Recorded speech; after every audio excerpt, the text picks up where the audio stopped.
बिस्मिल्लाहिर्रहमानिर्रहीम। अस्सलाम वालेकुम नाज़रीन, मैं हूँ फ़ैयाज़ राजा और आप देख रहे हैं आपका अपना यूट्यूब चैनल। दोस्तों, वफाकी हुकूमत इस्लामाबाद से रात गए इंतहाई अहम तरीन और बहुत बड़ी डेवलपमेंट, साबिक DGISI लेफ्टिनेंट जनरल फैज़ हमीद की गिरफ़्तारी का राज ज़्यादा लंबे अरसे तक राज नहीं रह सका और उनकी गिरफ़्तारी के फ़ौरन बाद नवाज़ लीग की पूरी क़यादत की जानिब से आने वाले बयानात ये बता रहे हैं कि मामला क्या है। पाकिस्तान तहरीक इंसाफ के ज़राए का कहना है कि इस वक्त भी जनरल फैज़ हमीद की गिरफ़्तारी के बाद भी इमरान खान को मुख्तलिफ़ ज़राए से मनाने की कोशिशें जारी हैं कि इमरान खान डील कर लें, डील दे दें, NRO ले लें, NRO दे दें। बसूरत दीगर पाकिस्तान में एमरजेंसी या मार्शल लॉ की राह हमवार हो जाएगी।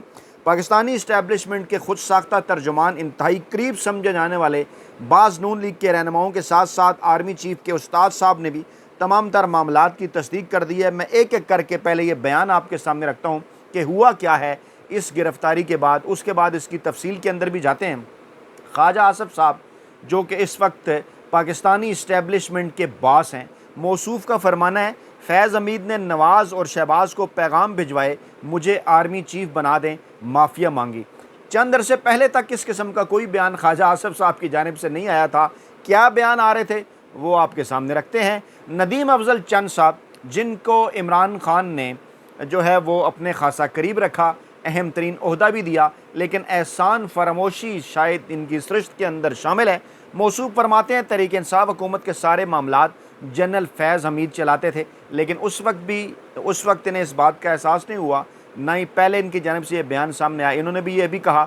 अच्छा, दूसरी जानिब जनाब फैसल वाउडा साहब ने कहा कि फैज़ हमीद और PTI एक ही नाम है, मामला दूर तक जाएगा और जो लोग उनसे मुलाकातें करते रहे वो सामने आएंगे। तो जनाब फैसल वाउडा साहब की खिदमत में ये अर्ज़ है कि पाकिस्तान तहरीक इंसाफ के दौर में शायद सबसे ज़्यादा करीब फैसल वाउडा ही रहे पाकिस्तानी इस्टेबलिशमेंट के। वो याद है ना कि काशिफ अवासी साहब के प्रोग्राम के अंदर जूता भी ये ले आए थे और इस्टेबलिशमेंट की बाकायदा तौर पर तर्जुमानी करते रहे। और फैज़ हमीद साहब से तो शायद ज़राए का दावा है सबसे ज़्यादा मुलाकातें ही जो है वो फैसल वाउडा साहब ने की। इरफान सिद्दीकी साहब मौसूफ़ फरमाने लगे, एक कदम आगे चलकर फैज़ हमीद 2024 के इलेक्शन में प्रो PTI मुतहरिक रहे। अब ये भी एक बहुत बड़ा अपनी तरफ से उन्होंने इंकशाफ किया है। मामलात को पाकिस्तान तहरीक इंसाफ के साथ जोड़ना, मामलात को रुख ये देना जो है वो, इन तमाम तर मामलात को इमरान खान के साथ अटैच करना, फौरी तौर पर जो एक प्रोपेगेंडा शुरू कर दिया गया वो यही था कि जनाब फैज़ हमीद साहब रिटायर हो गए, प्रो PTI मुतहरिक रहे। सवाल ये पैदा होता है कि हलफ की खिलाफ वर्जी जनाब आला अगर किसी ने की है तो ज़रूर आइन और कानून के मुताबिक उसे सज़ा मिलनी चाहिए। लेकिन सवाल तो ये पैदा होता है इरफान सिद्दीकी साहब आपसे, आप हमें इस सवाल का जवाब दें, या बड़े एंकर वेले कालमनगार और मुलाज़म साफ़ी इस सवाल का जवाब दें, या पूरी नून लीग की क़यादत इस सवाल का जवाब दे कि क्या 8 फरवरी को फ़ौजी अफसरान, बल्कि सीनियर फ़ौजी अफसरान जो हाजिर सर्विस हैं, क्या उन्होंने अपने हलफ की खिलाफ वर्जी नहीं की? क्या इमरान खान को हासिल शुदा मैंडेट नून लीग के मैंडेट के अंदर नहीं बदला गया? क्या कहा था पिंडी के कमिश्नर साहब ने? किस किस्म की फुटेजेस मुख्तलिफ पोलिंग स्टेशन से आती रहीं? क्या कह रहे हैं मुख्तलिफ आलमी, मुल्की, बैनुल-अक़वामी इदारे, और क्या कह रही हैं पाकिस्तान की अदालतें कि क्या पाकिस्तानी इस्टेबलिशमेंट की जानिब से मुदाखलत नहीं थी? क्या कह रहे हैं पाकिस्तान के सीनियर सहाफ़ी कि क्या पाकिस्तानी इस्टेबलिशमेंट ने 8 फरवरी को नून लीग के हक़ में मुदाखलत नहीं की? पाकिस्तान तहरीक इंसाफ के ख़िलाफ़ उन्होंने जो है वो क्या कहना चाहिए कि उन्होंने कोई कार्रवाई नहीं की? किस तरह से बल्ले का निशान पाकिस्तान तहरीक इंसाफ से लिया गया? कौन था जो कि उस वक्त के चीफ जस्टिस बंदयाल साहब से उनके चैम्बर के अंदर मुलाकातें करता रहा और गैर आइनी और गैर कानूनी तरीके से इलेक्शन डिले करवाता रहा, आइन की खिलाफ वर्जी की, मरकज़ पंजाब और खैबर पख्तूनख्वा के अंदर इलेक्शन वक्त पर ना करवा कर? कौन था वो जिसने ये हलफ की खिलाफ वर्जियाँ की? और क्या पाकिस्तान के अंदर ये ट्रेंड नहीं बनाया जाएगा कि जब कोई रिटायर हो जाए तो उसी वक्त ही उसे कटहरे के अंदर लाया जाए? पाकिस्तान के अंदर ये ट्रेंड कब आएगा कि जनाब जब आपके पास इख्तियार है, जब आपके पास ताकत है, जब आपके पास ओहदा है, तो उस वक्त जो अरबाब इख्तियार हैं उनको कटहरे के अंदर लाया जाए? आप अच्छी तरह से समझते हैं हम किन की बात कर रहे हैं, चाहे वो पाकिस्तानी इस्टेबलिशमेंट के अंदर नून लीग की सरमाकारी हो, चाहे वो पाकिस्तानी अदलिया के अंदर नून लीग की सरमाकारी हो। नून लीग और नवाज़ शरीफ ख़ास तौर पे 1982 से लेकर आज तक गुज़श्ता 40 बरसों में जो कुछ इस मुल्क को कौम के साथ करते रहे, आमिर फ़ौजी जर्नैलों के साथ मिलकर, वो आपके सामने है। नून लीग बनने के बाद भी उससे पहले इस्लामी जमहूरी इत्तेहाद बना, किस तरह से आवाम की उस वक्त वो मकबूल तरीन सियासी जमात थी और मकबूल तरीन रहनुमा थी पीपल्स पार्टी और बेनज़ीर भुट्टो, उनका रास्ता कैसे रोका गया। तो क्या वो तमाम तर सज़ाएँ आपने नहीं देनी, वो तमाम तर कोर्ट मार्शल्स आपने नहीं करने, मामले का अगर यहीं से आगाज़ करना है तो चलें फिर इस वक्त जो कुछ पाकिस्तान के अंदर हो रहा है उस जानिब बढ़िए, उसकी बात कीजिए। क्या पाकिस्तान के अंदर कोई जी शऊर ये बात कर सकता है कुरान पाक के ऊपर हाथ रख के? कोई शख्स जो कि सच और हक़ के ऊपर यकीन रखता है, क्या कोई ये बात कर सकता है कि जनाब इस वक्त पाकिस्तान के जो मामलात हैं 8 फरवरी को और 8 फरवरी से बाद 8 फरवरी से पहले ही उनमें पाकिस्तानी इस्टेब्लिशमेंट की बराह रास्त मुदाखलत नहीं थी? इमरान खान क्यों आज जेल के अंदर बैठे हुए हैं? गैर आइनी और गैर कानूनी तौर पर उन्हें क्यों जेल के अंदर रखा गया है? क्या इसके अंदर पाकिस्तानी इस्टेब्लिशमेंट की मुदाखलत नहीं है? इमरान खान को गिरफ़्तार किसने किया गैर आइनी गैर कानूनी तौर पर? क्या उसमें पाकिस्तानी इस्टेब्लिशमेंट की मौजूदा इस्टेब्लिशमेंट की मुदाखलत नहीं थी? और उसके बाद पाकिस्तान तहरीक इंसाफ के साथ जो कुछ हुआ, आम आवाम के साथ जो कुछ हुआ, ख़वातीन के साथ, बच्चों के साथ, नौजवानों के साथ, सियासी कारकुनान के साथ जो कुछ हुआ, अदालतों के अंदर जो कुछ हुआ, क्या उसमें पाकिस्तानी इस्टेब्लिशमेंट के वो किरदार मुलव्विस नहीं थे पाकिस्तान तहरीक इंसाफ के ख़िलाफ़? क्या कोई ये बात कर सकता है कुरान पाक पर हाथ रख कर के ऐसा नहीं था? आपसे हम सवाल करते हैं, आप भी कमेंट बॉक्स के अंदर इसका जवाब ज़रूर दीजिएगा। तो फैज़ अमीर साहब के मुतल्लिक इरफान सिद्दीकी साहब एक नया बयानिया लेके आए। आर्मी चीफ के उस्ताद खुद को कहते हैं कि 2024 के इलेक्शन में प्रो PTI इरफान सिद्दीकी मुतरक रहे। इसी किस्म का बयानिया हमेशा से नून लीगियों को, वो कहते हैं ना इमरान खान के एक तो नूरे हैं, पढ़ना लिखना जानते नहीं, ऊपर से फिर कोशिश भी नहीं करते। ख्वाजा आसफ साहब जो कि बॉस हैं इस वक्त, वो फरमाने लगे 9 मई के हालात व वाक़यात भी फैज़ हमीद की तरफ इशारा कर रहे हैं। ये एक नई जो है वो एक नया नुक्ता लेके आ गए। मसला क्या है, मामला क्या है? इमरान खान डटे हुए हैं, इमरान खान नहीं मान रहे, इमरान खान डील कर नहीं रहे, डील दे नहीं रहे, NRO ले नहीं रहे, NRO दे नहीं रहे। और हालात जहाँ तक आ गए हैं कि काजी फैज़ ईसा साहब के अब 70-75 दिन बाकी रह गए हैं और अब मामलात को ये रुख दिया जा रहा है ख्वाजा आसफ साहब की तरफ से। क्यों कर दिया जा रहा है? क्योंकि उन्हें इस बात का अंदाज़ा है कि एक एक करके तमाम तर केसेस इमरान खान के ख़िलाफ़ हो चुके, मुकम्मल तौर पर नाकाम। चाहे वो तोशा खाना है, चाहे वो 9 मई है, चाहे वो साइफ़र के मामलात हैं, चाहे कोई जो है वो जो इद्दत निकाह पता नहीं क्या इन्होंने केस बनाया, वो भी एक एक करके तमाम तर केस बोगस, झूठे साबित हुए। इमरान खान तमाम तर केसेस के अंदर रहा, ज़मानतें उनकी हो चुकी। अब मामला सुप्रीम कोर्ट ऑफ पाकिस्तान के अंदर फंसाने के लिए, अब इमरान खान को दीवार के साथ लगाने के लिए इस किस्म का मामला सामने लाया गया और कह रहे हैं जनाब के 9 मई। अच्छा, फिर राना सनाउल्लाह साहब फरमाते हैं फैज़ हमीद को फ़ौजी तहवील से अवाम के फ़ौज पर एतमाद में इजाफ़ा होगा।